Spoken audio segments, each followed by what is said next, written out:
বেড়াইয়া এই মোটে সর্বনাই যাই না, ওই লোকদেরকে টাকা পয়সা দিয়ে পাঠায়। একবার কায়দা মতো ধরছে যাওয়া লাগবে, তাই গেছে সর্বনাই ময়দানে। তাই আমার মাহফিল এখন ওই এলাকায় বোঝে না, বর্তমান সরকার মাহফিলের ব্যাপারে বাধার কোনো শেষ আছে? ও আপনারা বোঝেন নাই মনে হয়। এই দিনই মাহফিল ওলামায়ে কেরাম হক্কানি যে আলোচনা দিনের করবে, এ ব্যাপারে বাধার কোনো শেষ আছে? আর বেহায়াপনা, অশ্লীলতা, গান বাজনা, পূজা আশ্রা, এই ব্যাপারে সহযোগিতার কোনো শেষ আছে? আচ্ছা, এখন সেখানে তো মাহফিল করতে দেবে না, বুঝছেন? এখন ওই লোকটা তো খুব প্রভাবশালী না, সে বলতেছে হুজুরে মাহফিল করাবই, আল্লাহ যেখানে ইয়ে ঠেকায়। এখন মাহফিল তো করাইছে, এখন ওই আল্লাহর বান্দা বলতে আছে, বুঝছে যে ভাই সর্বনাই সম্পর্কে আমি কি বলবো, তবে সর্বনাই ময়দানে যাওয়ার পরে আমার জীবনে প্রথম আমি পশ্চিমে সেজদা দিছি। এর অর্থ কি? জীবনে কোনোদিন পশ্চিমে সেজদাই দেয় নাই। এখন লোকটা ভালো হয়েছে না খারাপ হয়েছে? আহারে, ভালো না খারাপ? ভালো। আচ্ছা, তাহলে তুমি সর্বনাই দেখতে পারো না কেন? সর্বনাই কি করছে? এই রাস্তায় ফেলাইয়া তোমার পকেটে টাকা ছিনতাই করছে? হ্যাঁ, তাহলে তোমারে কি জমি জমা ঠেইয়া আই বাড়াইয়া জমিন বাড়াইছে? তা সর্বনাই করে কি? দেখতে পারো না কা করছে কি? ও কপাল ফোরারা, ভালো করে যাই না রাখো, যেই বাতি আমার মালিক জ্বালাবে ওই বাতি নিবাবার শক্তি দুনিয়ার কারো না। পারবে? পারবে? ওই বাতি নিবাইতে গেলে নিজের সোস মুহোস পুইরা সাপ। তোমার ভিতরে যদি হিংসা থাকে, আল্লাহ রাসূল সাল্লাল্লাহু আলাইহি ওয়াসাল্লাম বলেন, আল হাসাদু ইয়াকুলুল হাসানাত কামা ইয়াকুলুন নারুল হাতাব আও কামা ক্বালা আলাইহিস সালাতু ওয়াস সালাম। আমি বলছি না, আল্লাহ রাসূল বলেন, যার ভিতরে হিংসা থাকবে, আল্লাহ রাসূল বলেন বোঝাইকৃত লাকড়ি এক পাশ থেকে যদি আগুন ধরাইয়া দাও, আগুনের কাজ কি? লাকড়ি জ্বালাইয়া সব ছাই। যার ভিতরে হিংসা থাকবে, আল্লাহ রাসূল বলেন তার সমস্ত নেকিগুলো হিংসার আগুনে জ্বালাইয়া এরকম আমল নামা নেকি মুক্ত কইরা ফেলবে, নেকি সব শেষ। আমি বলছেন, আল্লাহ রাসূল সাল্লাল্লাহু আলাইহি ওয়াসাল্লাম বলছেন। এখন আমার বাজানদেরকে বলবো, এখন হিংসা করিয়া লাভ কার হইল আর ক্ষতি হইল কার? ক্ষতি তোমার নিজের হইছে, কথা কয় না? এরপরে আমার ভাইদেরকে বলবো, পর্দারে মা বোনরা যারা শুনতেছেন, আমরা মানুষ না? আসতে কয়, আমাদের ভুল ত্রুটি থাকতে পারে না? আব্বা যারা বলতেন, আমরাও বলি যে বাজান, যারা মাঠে ময়দানে কাজ করে তাদেরও তো ভুল হয়। আসতে কয়, যে কাজ না করে নাকি তৈল দিয়ে ঘুমায়, হ্যাঁ আবার ভুলটা কি? কাজ নাই, পেট ডলে, নাকি তৈল দিয়ে ঘুমায়, আর ভুলটা কি? আর যে মাঠে ময়দানে নামছে কাজ করে, তারই তো ভুল হয়। তারপর ভুল হইলে আপনার আমার দায়িত্ব কি? আপনার আমার দায়িত্ব কোরআন এবং হাদিস অনুযায়ী ভুল ধরাইয়ে দেওয়া, যে এটা কিন্তু কোরআন এবং হাদিস দৃষ্টিতে ভুল। এই এরপরে যে কোরআন এবং হাদিসের দৃষ্টিতে ভুল হয় আর আমরা যদি সংশোধন না হই, তখন আমি মাইক একটা না 1000 লাগাইয়া এই বেসরমের বিরুদ্ধে লাগিয়ে। এই কথা ভুল কইছি রে, ঠিক কইছি? আর যদি ভুল না হয় বাজান, আজকে বাংলাদেশের অবস্থা কিন্তু অত্যন্ত ভয়াবহ। ইসলামের অবস্থা কিন্তু 12টা বাজছে। মুসলমানদের অস্তিত্ব কিন্তু বিলীনের পথে। আজকে শিক্ষা সিলেবাস সহ মুসলমান ভবিষ্যৎ প্রজন্ম, আমাদের বাচ্চাদেরকে নাস্তিক বানাবার বিভিন্ন প্রক্রিয়া চলছে। এই অবস্থায় বইয়ে বইয়া তার খোসাখুসি করে নিজেদের ভিতরে ডিভাইডেড তৈরি করিয়া এদি বাতিল নাস্তিকদের সহযোগিতা হয়। আস্তে কথা ঠিক না? ঠিক। এই জন্য আমার বাচ্চাদেরকে বলবো, পর্দা আলে মা বোনরা যারা শুনতেছেন, সর্বনাই আমরা কাজ করতেছি ইসলামের পক্ষে, দিনের পক্ষে, মানবতার এই পক্ষে, ভুল ত্রুটি হইলে আল্লাহর হস্তে অনুরোধ করতেছি জানাইয়া দেন, আর ভুল না হইলে সহযোগিতা করা জরুরি। কি এই হিংসা দূর করা লাগবে, এটা কলমের একটা রোগ, কথা ঠিক না? ঠিক। আর একটা রোগের নাম হইল হুব্বে যা হুব্বে মাল, মালের মোহাব্বত, সম্মানের মোহাব্বত, পদের মোহাব্বত, এক কথায় দুনিয়ার মোহাব্বত।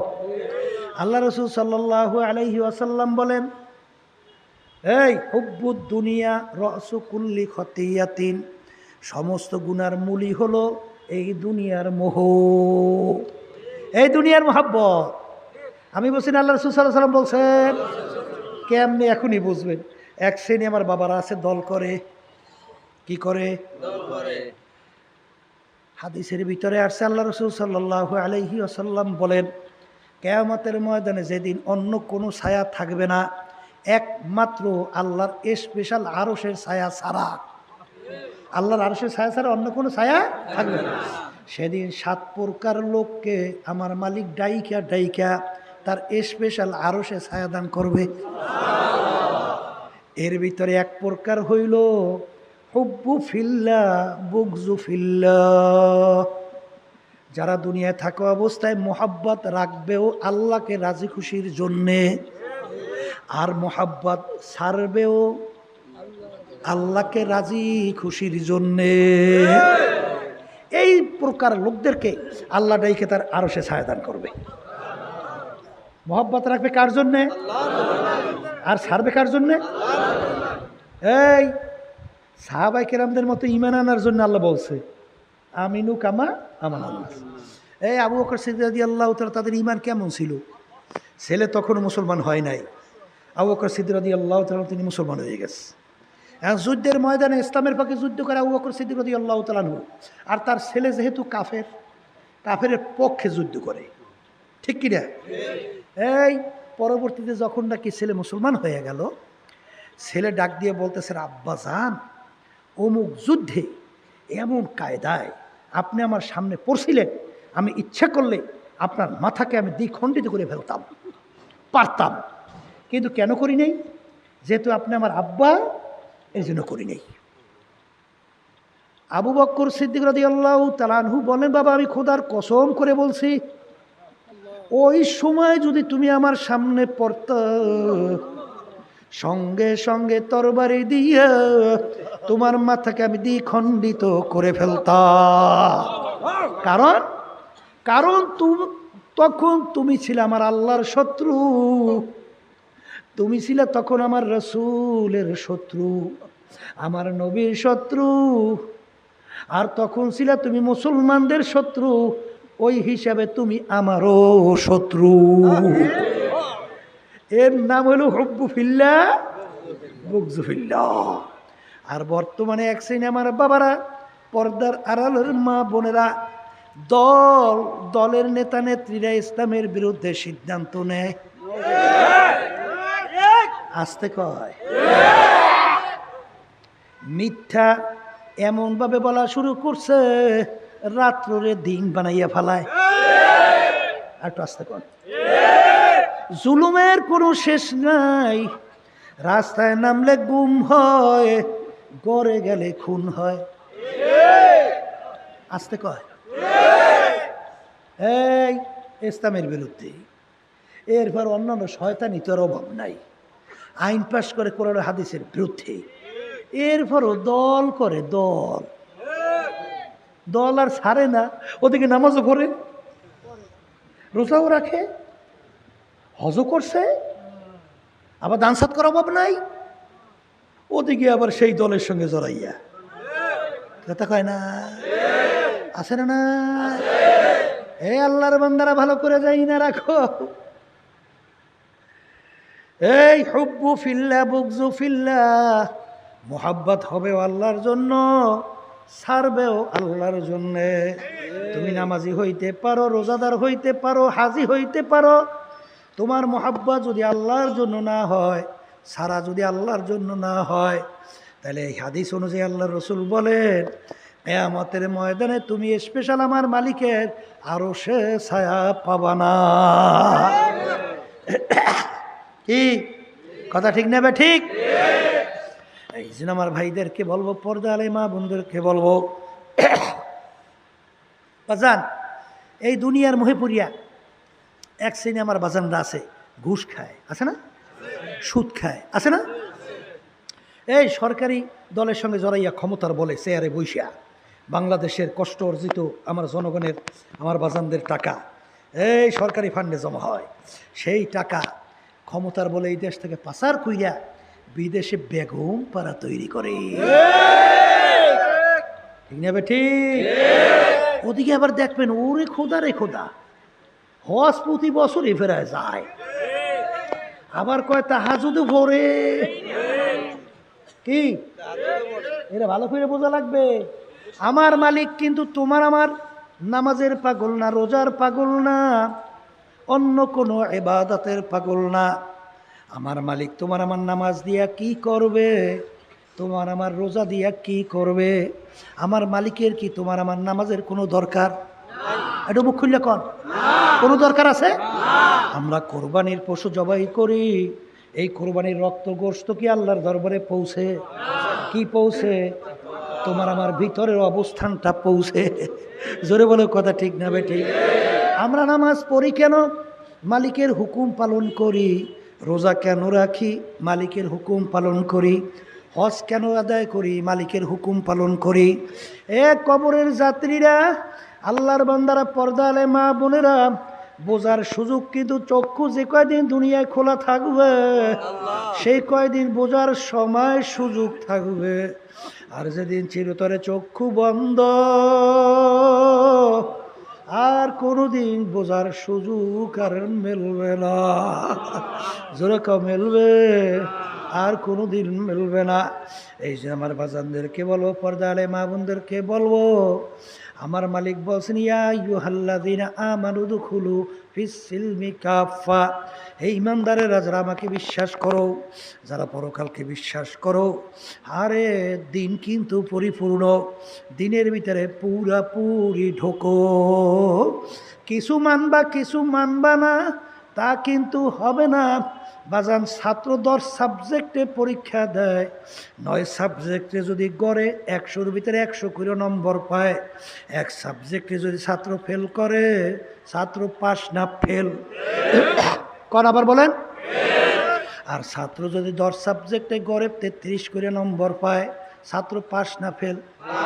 হ্যাঁ, দিন কিন্তু পরিপূর্ণ, দিনের ভিতরে পুরা ঢোকার জন্য আমার মালিক বলছেন, নামাজ যেরকম পড়া লাগবে আল্লাহর হুকুম পালন করা, রোজা যেরকম রাখি মাওলার হুকুম পালন করি, হজ যাকাত আদায় করি মাওলার হুকুম পালন করি, পর্দা করি মাওলার হুকুম পালন করি, হারাম হালাল তমিজ পার্থক্য করে খাই চলি মাওলার হুকুম পালন করি, সুন্নাত তরিকার উপরে চলি মালিকের হুকুম পালন করি।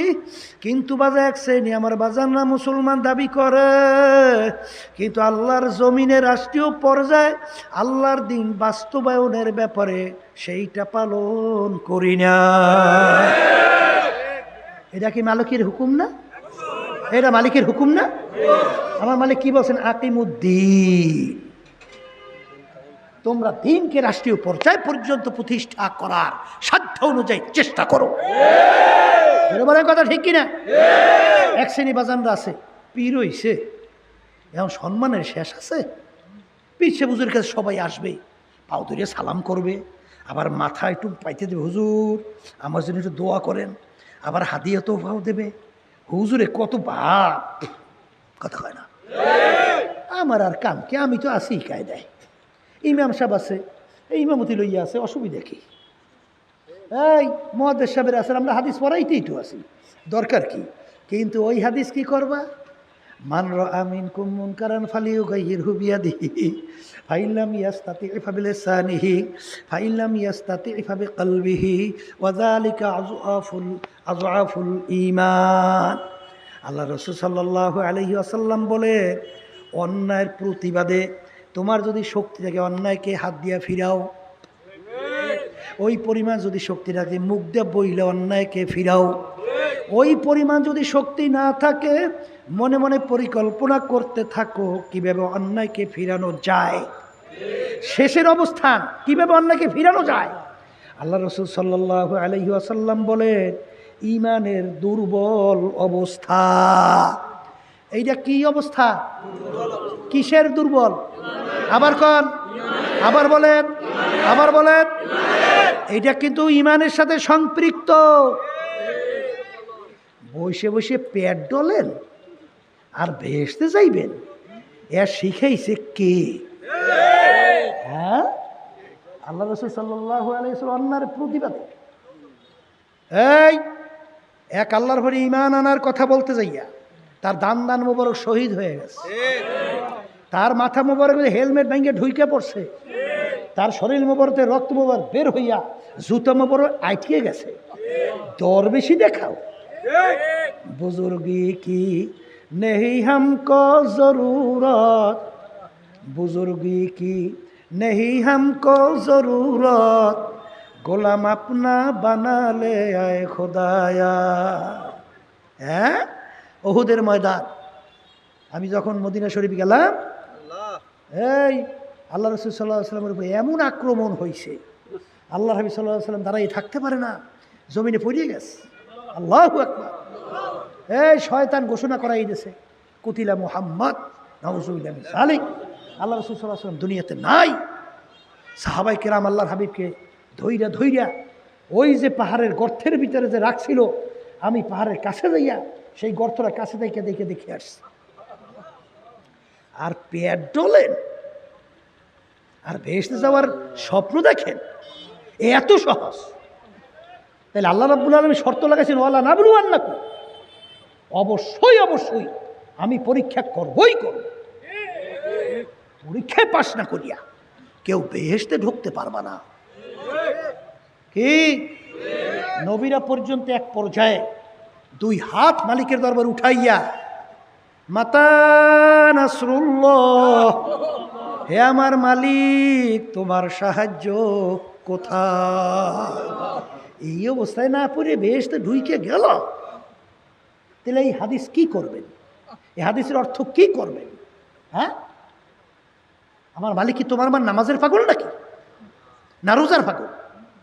আল্লাহ আমাকে বানাইছে শুধু নামাজের জন্যে, না শুধু রোজার জন্যে? মালিক বানাইছে তার হুকুম অনুযায়ী চলার জন্যে। কি কথা ঠিক না? ঠিক। আমার অনেকে মনে রাগ করতে আছেন, মনে একটু মনে মনে হুজুর আমাকে বিরুদ্ধে বিরুদ্ধে কোন দেয়। বিরুদ্ধে বলি না বাজার, কবরে কোনো দলাদলি নেই। আছে আছে? কেউ যদি কবরে যাই বলেন আমি সর্বনায়ের মুরিদ, আর লাগবে না, তাদের মা পাইয়েই যাবেন। কি সর্বনায়ের মুরিদ কোনো কবরে কাজ হইবে মেয়া? এই আমি অমুক জামাত ইসলামের লোক, ও কয় কেউ মা পাইবেন না? আমি ফুরফুরের লোক, জৈনপুর, দেওয়ানবাগ, রাজারবাগ, এই আমি আহলে হাদিসের লোক, আমি অমুকের লোক, আমি অমুক প্রমুখ সমুক। কোনো পরিচয় কবরে নাই। কবরে কিন্তু প্রশ্ন তিনটা। কয়টা? এক নম্বর মান রব্বুকা, দুই নম্বর আমার দিনুকা, তিন নম্বর আমার নাবিউকা। এই তিন প্রশ্নের ভিতরে কোথায় পাইছে তুমি চরমনাই? কিনে উত্তর দাও। তুমি চরমনাই কিনে উত্তর দাও। এই প্রশ্নে আছে? তুমি জামাত ইসলামী কিনে উত্তর দাও। এই তুমি আহলে হাদিস না, লামা যাবি না, কি এই একটু উত্তর দাও। তুমি ফুরফুরা না, জৈনপুর না, রাজার বাগ না, দেওয়ানবাগ না, অমুক টমুক সমুক, উত্তর দাও। আছে কোনো পরিচয়? কবরের যাত্রী কেউ রাগ করি না বাজা, বোঝার চেষ্টা করেন। আল্লাহ রাসূল সাল্লাল্লাহু আলাইহি ওয়াসাল্লাম দুনিয়া থাকা অবস্থায় তার কলিজার টুকরা সন্তান ফাতেমা রাদিয়াল্লাহু তাআলা আনহা, নাম শুনছেন? আল্লাহ রাসূলের মেয়ের নাম শুনছেন? তাকে আঙ্গুল দিয়ে ইঙ্গিত করিয়া বলছিলেন, ইয়া ফাতেমা তুয়ান কিজি নাফসাকে মিনান নার, হে ফাতেমা দুনিয়া থাকা অবস্থায় নিজে আমল করো, জাহান্নামের আগুন থেকে বাঁচো, এরপরে অন্ধকার কবরে যাইয়া শো। ফাতেমা যদি কবরে এই পরিচয় দাও, আমি আখিরি জামানার নবীর মেয়ে। আল্লাহ রসুল বলে, ফাতেমা রে, এই পরিচয় কবরে কোনো কাজ হবে না। এ কবরের যাত্রীরা, এ পর্দালে মা বোনেরা, বাজার কোন টাকার পিছনে পড়ছো, কোন সম্পদের পিছনে পড়ছো, বাজার কোন পদের পিছনে পড়ছো, কোন দলের পিছনে পড়ছো, বাজার ঠিকঠাক হইয়া কবরে রওনা করো। কারণ একবার যদি ঠইগা বস আর দ্বিতীয়বার দুনিয়াতে আইসা আপিল কইরা জিতবার কিন্তু আর আশা নাই। এ কবরের যাত্রীরা একদিন ভোরে খাদিজাতুল কুবরা রাদিয়াল্লাহু তাআলা আনহা কান্দে। ফাতেমা রাদিয়াল্লাহু তাআলা আনহা বলেন, আব্বাজান, আম্মা কান্দে। আল্লাহর হাবিব যাইয়া দেখে খাদিজাতুল কুবরা রাদিয়াল্লাহু তাআলা আনহা কান্দে। আল্লাহর হাবিব বলে, খাদিজা রে, তুমি কেন কান্দো? তুমি কান্না থামাও। হ্যাঁ, খাদিজাতুল কুবরা রাদিয়াল্লাহু তাআলা আনহা বলে, হে আল্লাহর রাসূল, আমি খাদিজা চিন্তা ভাবনা কইরা দেখলাম, আমি যদি দুনিয়ার ভিতরে কোনো বিপদে পইরা যাই, বিপদ থেকে উদ্ধার করার জন্য সবাই দৌড়ে আসে, আমাকে বিপদ থেকে উদ্ধার করে।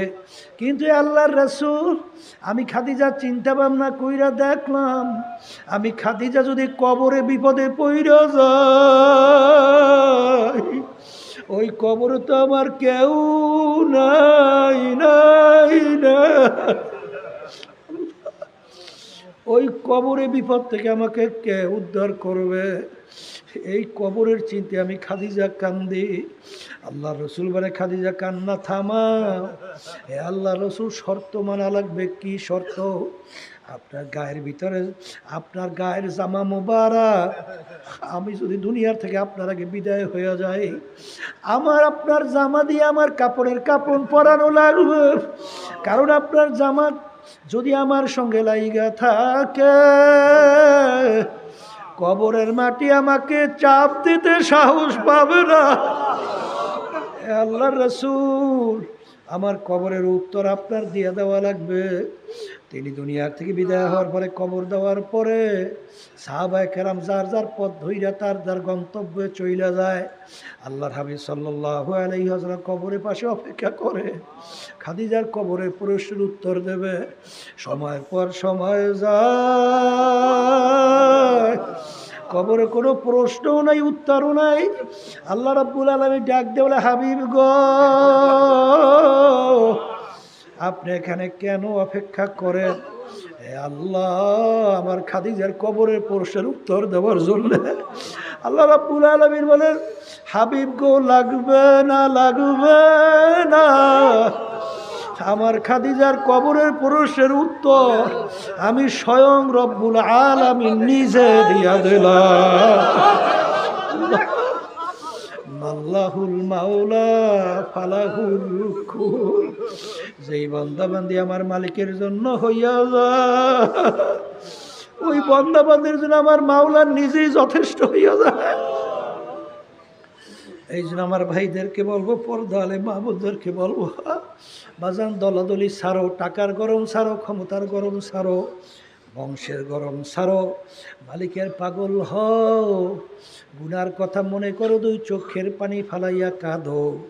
কারণ চোখের পানি ছাড়া জাহান্নামের আগুন ঠান্ডা হবে না। আমি আপনাদের জন্য দোয়া করি, আমি আপনাদের কাছে দোয়া চাই, মালিক যেন আমাদের সবাইকে তার খাস বান্দা বানাইয়া, পর্দালে বাবুলদেরকে খাস বান্দি বানাইয়া তারপর যেন কবরে ডাক দেয়। আল্লাহুম্মা আমিন। এ ঘরের মেয়ে লোকেরা হাত উঠা, গুনার কথা মনে করো, দুই চোখের পানি ফালাও, আমার মালিকের দরবারে কান্দো, আর মালিকের দরবারে মাপ চাও। যদি কান্না না আসে, মন কি জ্বরে মন। একদিন এই ঘরের দরজা দিয়া নতুন বউ হইয়া উঠছিল রে মন। কত মেয়ে লোকে শরবত খাওয়াইল, কত মেলোকে বাতাস করলো, আবার এমন একটা দিন আসবে এই ঘরের দরজা দিয়া মরা লাশ হইয়া বের হবে। ছেলে কানবে মা মা করে, মেয়ে কানবে মা মা করে, জবাব তো আর দিবার না। এ আল্লাহ, এ আল্লাহ, আপনি এই মাঠের দিকে চাইয়া দেখে আপনার বান্দারা কিভাবে কান্দে। মালিক, আমাদের ছেলেও মরে নাই, মেয়েও মরে নাই, গুনাহ করে বসছি রে, মাফ করে দেন গো মাওলা, মাফ করে দেন। এ আল্লাহর বান্দারা জোর করিয়া কান্দেন, জোর করিয়া কান্দেন। সন্তান মারা গেলে চোখে পানি আসে, সম্পদ নষ্ট হয়ে গেলে চোখের ভিতরে পানি আসে। তোমার আমার গুনার কারণে যে জাহান্নামের আগুন জ্বলছে, ওই জাহান্নামের আগুন চোখের পানি ছাড়া ঠান্ডা হবে না। হে আল্লাহ, যাদের ইসলাম মাহফিল হইল, যারা মাহফিলের জন্য চেষ্টা কাটনি সাহায্য করলো, আমরা যারা মাহফিলে উপস্থিত হয়ে গেলাম, সবাইয়ের উপরে আমাদের খাস মেহেরবানি নাজিল করেন আল্লাহ। আল্লাহ, আমাদের আম্মা আব্বা দাদা দাদু আত্মীয় স্বজন যারা এই অন্ধকার কবরে শুয়ে রয়েছে, আরেক আমরা দোয়া করলাম দয়া মায়া করে তাদের কবরকে বেহেশতের বাগান বানাইয়া দেন। হে আল্লাহ, মাহফিলকে হেদায়েতের জরিয়া বানাইয়া দেন। হে আল্লাহ, কে কোন নিয়তে হাত তুলছে জানি না, আমাদের সবাই দিলে নেক মাকসাদ পুরা করে দেন। বিশেষ করে ফিলিস্তিনে মুসলমানদেরকে আপনি বিজয় দান করেন আল্লাহ, তাদেরকে আপনি হেফাজত করেন আল্লাহ। ইসরায়েল চালে এবং ওদের যারা সহযোগিতা করতেছে, ওদের নসিবে হেদায়েত থেকে হেদায়েত দেন, নাহলে আপনি ওদেরকে ধ্বংস করে দেন। সুবহানা রাব্বিকা রাব্বিল ইজ্জাতি আম্মা ইয়াসিফুন ওয়া সালামুন আলাল মুরসালিন ওয়ালহামদুলিল্লাহি রাব্বিল আলামিন।